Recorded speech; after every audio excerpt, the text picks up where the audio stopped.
Hey guys, Vanessa with Up and Growing here. Today we're going to be doing one of these book stacks from Hobby Lobby.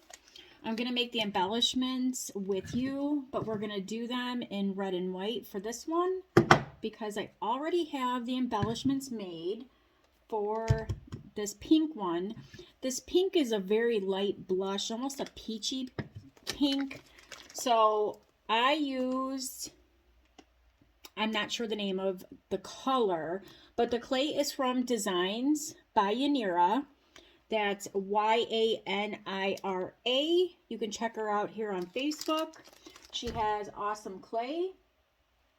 So this is what I'll be using for the one that we're going to put together because we do want our clay dry.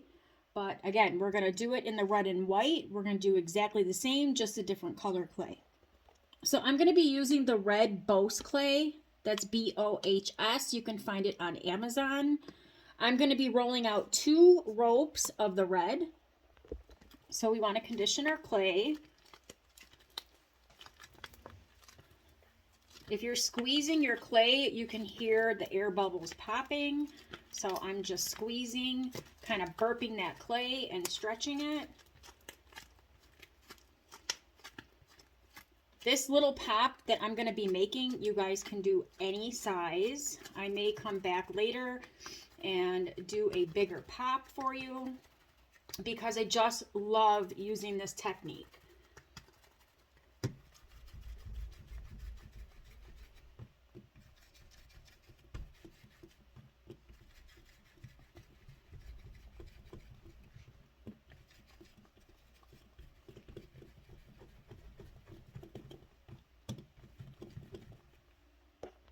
Now, if I get this the length that I'm hoping to get, then I will be able to do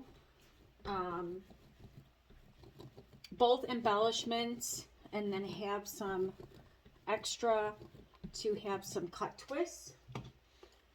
I am at 26 inches. That kind of seems like the magic number. And then I'm going to roll out one more. Okay, so I have my second one all rolled out. I'm going to connect these two. You guys can do any pattern you want.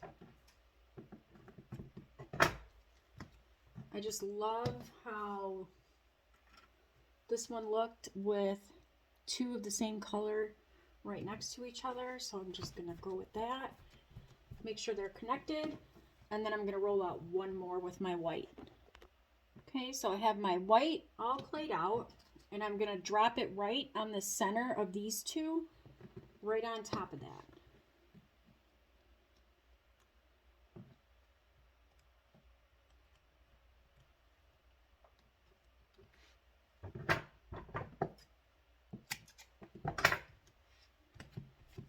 Doesn't have to be perfect. So it's like this. Okay. And then I'm going to twist these. If you guys are newer to doing the twist or you're struggling making the twist, I feel like it is the one challenge for a lot of us fake bakers or clayers. I highly recommend practicing with just one color, preferably white, because you can add some water to the white. As you're practicing, your clay is going to dry out. So don't waste your clay trying to make the twists while you're learning. So all I'm doing here is, this is my right hand, this is my left hand. I'm probably backwards to you guys. I'm just picking up my clay. My hands are going to stay close together while I'm doing my twist. I'm going to pick it up with my right and kind of give it a half a turn towards myself, and then I'm going to push away with my left hand. And then I'm constantly going down the twist and just keeping it in place by giving it a push so that it doesn't untwist as I'm going down my ropes. So towards me and away from me at the same time. So while I'm doing that, my hands are close together. Don't try and twist it holding it down here and moving it here. It's not gonna come out nice. So before I twist this whole 26 inches of clay. I only want to cut a heart this big. So I do want to start with a nice finished edge right there. You don't have to do that. It's just kind of a tick that I have when I'm working with the clay. And I'm going to roll this up into itself. And I want to see how much more I need, because we are going to waste a little bit of clay cutting this. We're not going to waste it. We're going to repurpose it, but all right. Now it's big enough to cut it, but the colors that I want in it, I just need a little bit more. So basically I'm taking my cookie cutter and I'm sizing up the heart to where that center is on that twist, and then when I rolled it up. So I'm going to cut this out.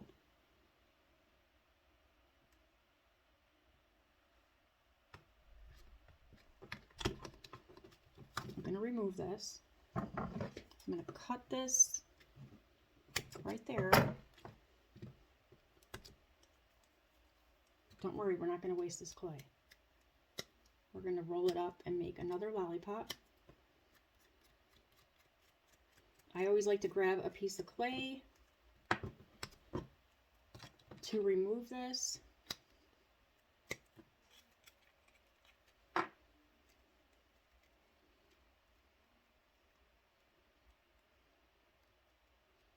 I'm just going to reshape it because I did stretch it a little bit. And then we have a twisted heart pop. Okay? I'm going to put that aside. I'm going to keep twisting the rest of this.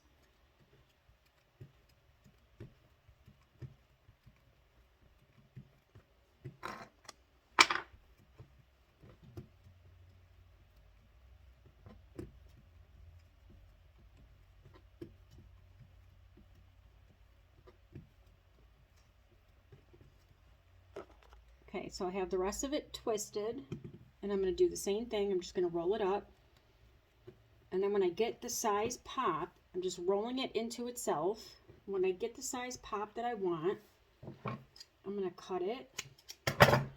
And then I'm going to blend this bottom in. You can leave it just like that. It's still cute, but I like to blend mine. So I'm just going to grab this clay and I'm going to push it very gently. I don't want to overstretch it.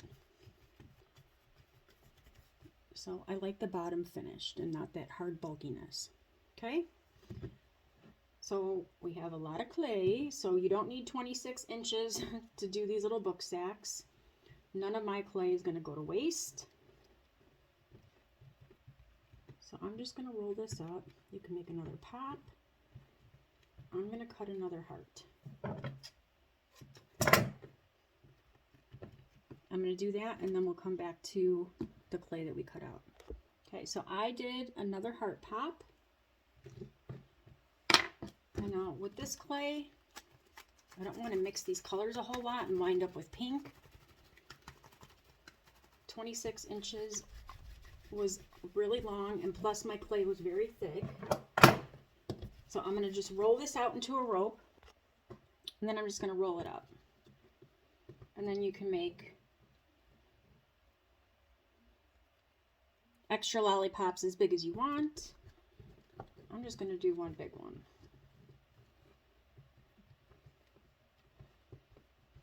So before I run any skewers or dowels through my clay, I do want my clay to dry, which is why we're going to move on to the pink one. So now I have a fun pop. You guys can come back just for other ideas. You can add your pink hearts, your red hearts, add a bow. Get very creative with it. Okay, I want to add some styrofoam to run my dowels through up here. I don't want to just rely on, we're going to be adding some spackling here. So I just have some scrap styrofoam. I'm just going to add 2 little pieces. I don't want, this pop is kind of big and I don't want it sticking all the way up. So I just want enough of this so that I can glue it on. So before I glue anything on, I'm just going to eyeball kind of where my pops are going to sit, and then I'll glue these in place.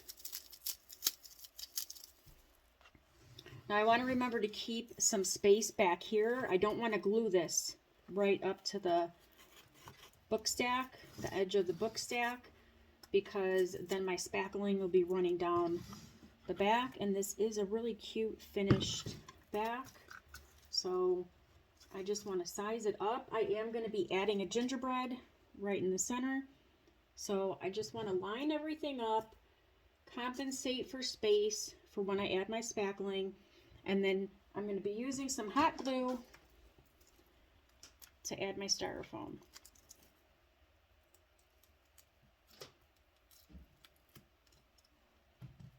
I do have a lot of live tutorials on Facebook showing how to make the gingerbread. I know I have some time-lapse videos as well.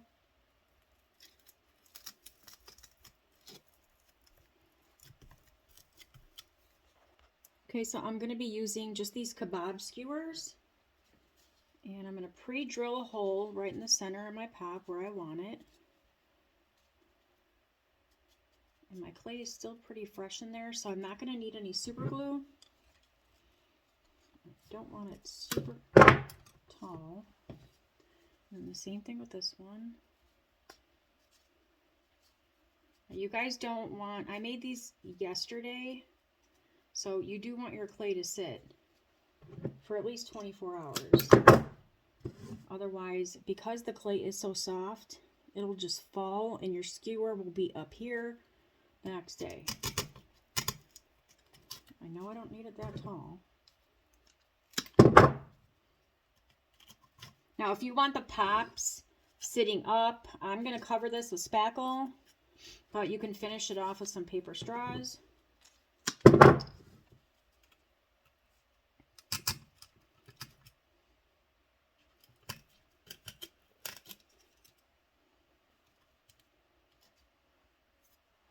I'm just going to size it up to where my gingerbread is, and I want this one a little lower.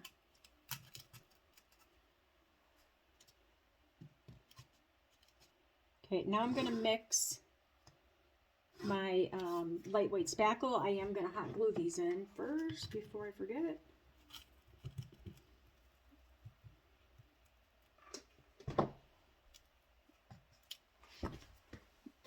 And then I'm going to be using the Red Devil one time. You can use any lightweight spackle. If you are using DAP, when you're piping, it is a creamier spackle. I always add acrylic paint, but even with the DAP, it has a tendency to kind of melt away a little bit. But for something like this, we're not going to go real high with the spackle. You should be fine, but don't be surprised if it gets a little bit runny when you come back and look at it as it's drying. Just be sure to make, get the lightweight spackle. So I have my lightweight spackle in a piping bag. These are the Wilton bags. They're 16-inch bags. I do a lot with spackle, so I prefer having the big bags. I do get them at Walmart in the baking section. And the tip I'm using is the 1M. And now I'm just going to, I'm not doing any fancy piping.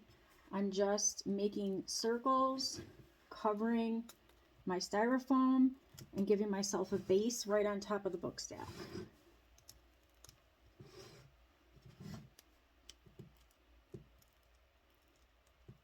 Spackle does shrink a little bit, so you want to be sure if you have your dowels exposed or your skewers exposed, you want to bring that spackle up just a smidge to compensate for that shrinkage. Now, I'm not going to be putting any sprinkles on here, so I'm going to keep it with the pink and white.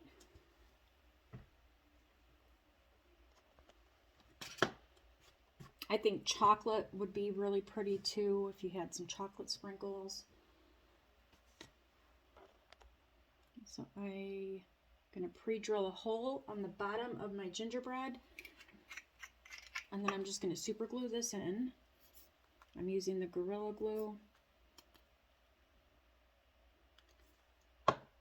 I just don't want to place her right on top of that spackle, so I'm giving her kind of a little grabber. Since she's not in styrofoam, I just want to make sure that she stays right here.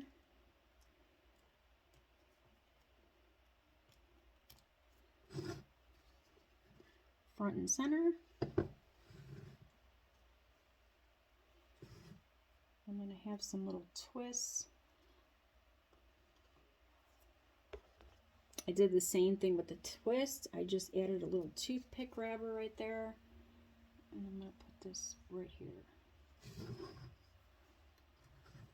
And I just have some clay hearts. I'm just going to push right on that spackle. And for this one, that's all I'm going to do.